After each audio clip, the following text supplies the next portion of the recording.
hari apa itu ya? Sebelum lahiran itu ya? Jumat kalau nggak salah. Jumat. Hari Iya. Jumat.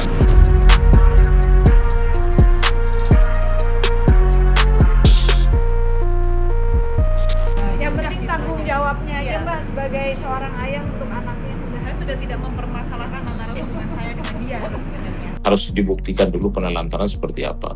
Mungkin karena kelahiran dia, Vicky tidak datang. Vicky tidak datang kan pasti punya alasan.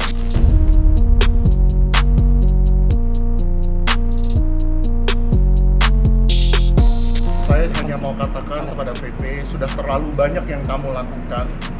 Sudah terlalu banyak yang kamu tabur, ya.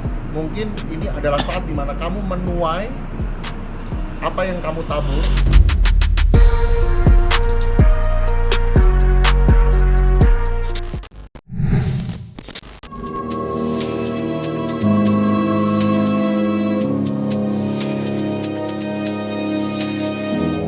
Konflik rumah tangga Vicky Prasetyo dan Fang Fang kini bukan lagi sekadar urusan pribadi.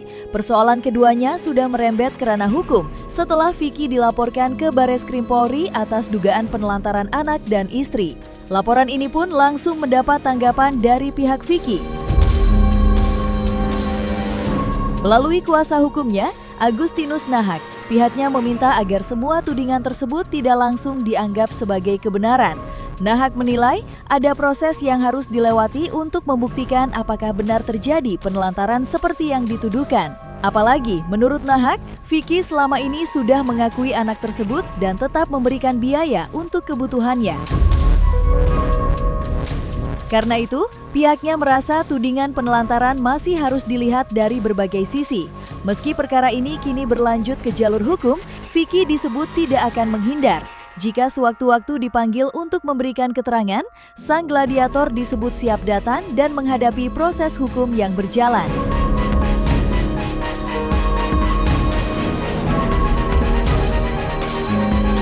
Karena kan kalau dibilang Vicky dilaporkan penelantaran anak, saya yakin sekali bahwa dari sisi mana Vicky menelantarkan anak kan. Karena posisi sekarang ini kan Fang Fang sama Vicky kan tidak menikah secara undang-undang, dia menikah secara siri. Tentunya anak yang dilahirkan tuh Vicky sudah mengaku itu anaknya. Dan Vicky juga sebelumnya sudah ada biaya ya, bukan biaya dalam tahap melahirkan, tapi dia juga akan bertanggung jawab untuk datang untuk menyelesaikan segala biaya yang dikeluarkan pada saat melahirkan gitu. Itu informasi dari Vicky Prasetyo. Terakhir saya diberi nafkah itu yang 500.000 itu. Yang dulu itu yang hari apa itu ya? Sebelum lahiran itu ya. Jumat kalau nggak salah. Jumat. Hari Iya. Jumat. Kita podcast di Bunda Maya itu hari Selasa ya? Sebelum Bunda Maya ya? Iya, sebelum Bunda Maya. Kita podcast di Bunda Maya itu kalau maaf ya, mohon koreksi jika salah. Kalau nggak salah kita podcast di rumah Bunda Maya itu hari Selasa ya. Kita preskon pertama, transfer uang terakhir hari Jumatnya ya. Iya, kalau nggak Jumat Sabtunya. 500.000 teman-teman. Kalau buat makan ditransfer, kalau buat lahiran rumah sakit didiemin ya. Harus ngemis dulu. Bukan ngemis dulu, mending udah ngemis nggak dikasih. Yang diinginkan saya tetap keadilannya ya, sesuai dengan apa yang dilakukan. Yang penting tanggung jawabnya aja Mbak sebagai seorang ayah untuk anaknya. Saya sudah tidak mempermasalahkan antara hubungan saya dengan dia sebenarnya. Harus dibuktikan dulu penelantaran seperti apa. Mungkin karena kelahiran dia, Vicky tidak datang. Vicky tidak datang kan pasti punya alasan. Dan soal penelantaran itu kan harus dilihat secara khusus ya, apa yang ditelantarkan. Supaya nanti kan tentunya polisi akan melakukan pemanggilan. Ini kan masih proses, nanti baru laporan, nanti diturun ke unit PPA, lalu diperiksa dulu kan pelapor, lalu segala alat buktinya mungkin WA, voice note atau bukti transfer atau tidak, lalu saksi dari keluarga. Dan itu tentunya kan menurut kami sebagai pengacara Vicky, setiap orang sebagai warga negara Indonesia kalau merasa didudukan memang upaya hukum yang dilakukan itu sudah benar, dia laporkan kepada pihak kepolisian. Tapi apa laporan itu terbukti atau tidak soal penelantaran itu nanti kan diuji dulu kan laporan tersebut kan itu.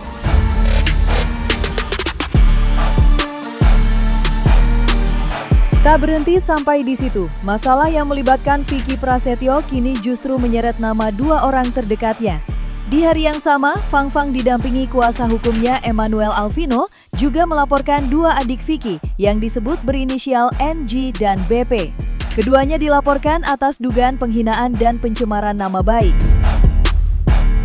Langkah hukum ini diambil Fang Fang karena merasa ucapan yang ditujukan kepadanya sudah dianggap keterlaluan.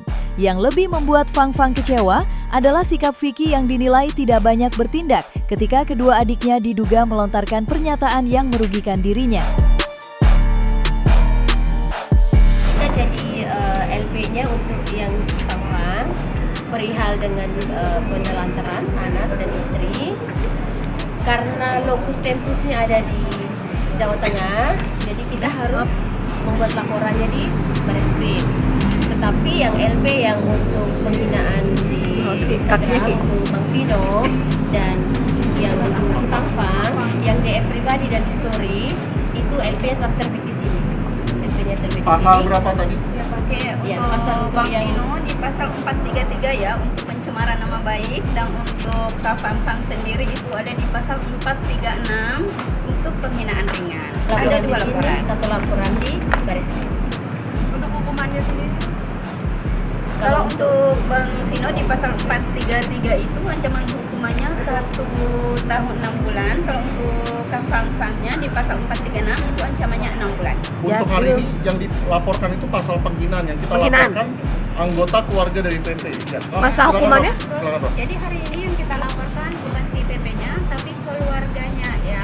Ada harus membayar ganti rugi nggak kalau di sini? Ada. Berapa kalau Dan boleh tahu? ruginya sekitar 10 juta rupiah. Oke. Itu masuknya di kategori 2 ya. Terlapornya berapa orang?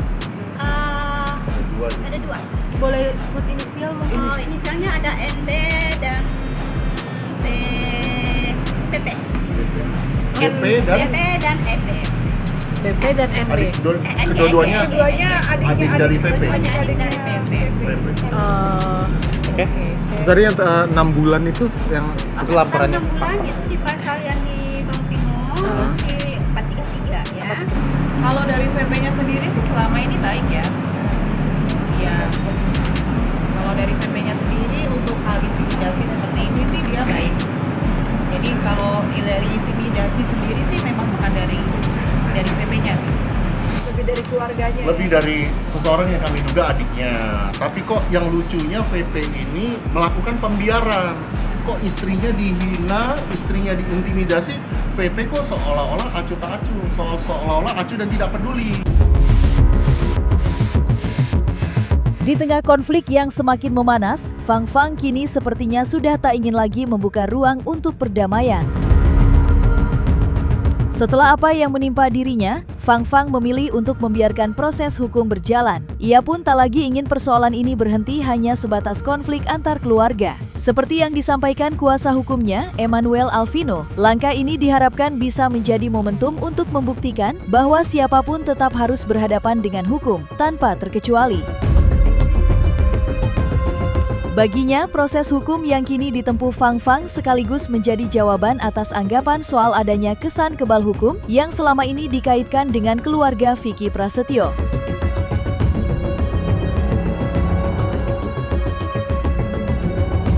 Saya hanya bisa mengatakan bahwa proses hukum tetap harus dijalankan. Apakah terlepas itu nanti berdamai di persidangan atau tidak, saya ingin proses hukum tetap berjalan. Karena jujur, dari apa yang saya analisa, keluarga ini selalu bertindak seperti seolah-olah mereka kebal hukum.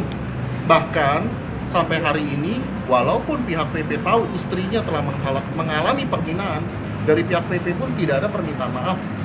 Bahkan tidak ada klarifikasi membela istrinya soal. Ya, keluarga ini tidak ada satupun yang minta maaf. Dan sangat-sangat trouble. Kenapa saya bilang trouble? Kemarin ibunya bermasalah dengan siapa? Kalina. Nah, sekarang PP-nya seperti ini, ya sudah lah. Adiknya pun juga sekarang ikut-ikutan. Ini bagaimana ya? Satu keluarga begini semua. Apakah mereka merasa dirinya kebal hukum, ya bisa sewenang-wenang? Terlepas dari polemik hukum yang kini bergulir dengan Fang Fang, nama Vicky Prasetyo ternyata juga tengah dihadapkan pada perkara lain. Ya, Vicky diketahui juga tengah terseret dalam laporan dugaan penipuan dan penggelapan yang dilayangkan oleh rekan bisnisnya. Nilai kerugian dalam perkara ini pun tak main-main, disebut mencapai miliaran rupiah. Perkara tersebut kini bukan lagi sekadar laporan. Prosesnya disebut sudah masuk ke tahap penyidikan dan tengah ditindaklanjuti oleh pihak kepolisian di Polda Metro Jaya. Belum selesai pada satu perkara, Vicky kembali dihadapkan pada proses hukum lain di Polda Jawa Timur. Kali ini, ia diduga terlibat dalam perkara penipuan terkait sound system dengan nilai sekitar 200 juta rupiah.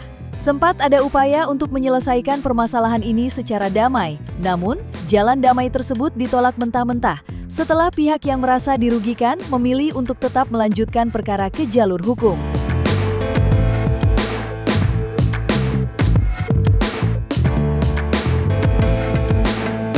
Seorang korban bernama Bapak Fajar juga melaporkan VP ke Polda Jatim dan pada saat ini laporannya sudah sampai naik ke penyidikan juga. Ini permasalahan penipuan dan penggelapan sound system ya, kalau nggak salah nilainya 200 juta. Nah, Fajar kemarin baru cerita sama saya, dari pihak VP kemarin mendatangi Polda Jatim, boleh dicek ya, menawarkan kepada Fajar perdamaian dengan uang sebesar 50 juta. Nah, saya sama Fajar nih jadi bingung nih.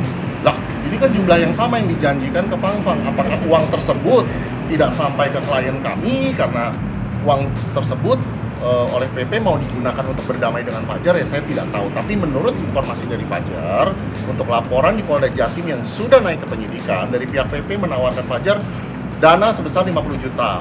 Ya, tapi Fajar menolak dan ingin tetap meneruskan ini ke jalur hukum. Nah, ini sudah waktunya ya. Mau menyampaikan apa? Sudah, saya hanya mau katakan kepada VP, sudah terlalu banyak yang kamu lakukan, sudah terlalu banyak yang kamu tabur, ya. Mungkin ini adalah saat dimana kamu menuai apa yang kamu tabur, ya. Kita kan nggak tahu kan, orang yang uangnya yang diambil, yang haknya diambil, ini kan juga menangis, berdoa kepada Tuhan yang sama, ya kan? Jadi saya percaya bahwa PP, pesan saya buat kamu, sebelum waktumu tiba, karena waktumu ini sudah sangat-sangat singkat, 2 laporan di Polda, dua-duanya sudah naik ke penyidikan. Pesan saya buat PP, ya silakan puas-puasin nikah sepuasnya, kalau mau nikah lagi, ya puas-puasin punya anak sepuasnya, kalau mau punya anak lagi. Tapi ingat, waktumu sudah sangat-sangat dekat. Dan kamu akan menuai apa yang selama ini kamu tabur kepada begitu banyak wanita dan keluarga-keluarga di luar sana yang uangnya kamu gelapkan. Untuk adik-adiknya juga hati-hati dalam menggunakan lisannya ketika di media sosial, juga tolong lebih berhati-hati lagi lah ke depannya. Jangan menyakiti perasaan orang. Ya, ini yang kalian hina ini seorang ibu loh. Dan suami saya tentunya saya nggak terima sebagai seorang istri. Suami saya Seorang ibu dan seorang istri dari kakaknya.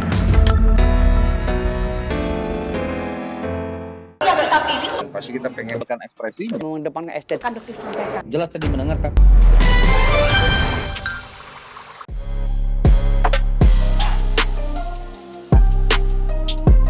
Dan jangan lupa untuk like, subscribe dan juga share channel YouTube Cumi Cumi.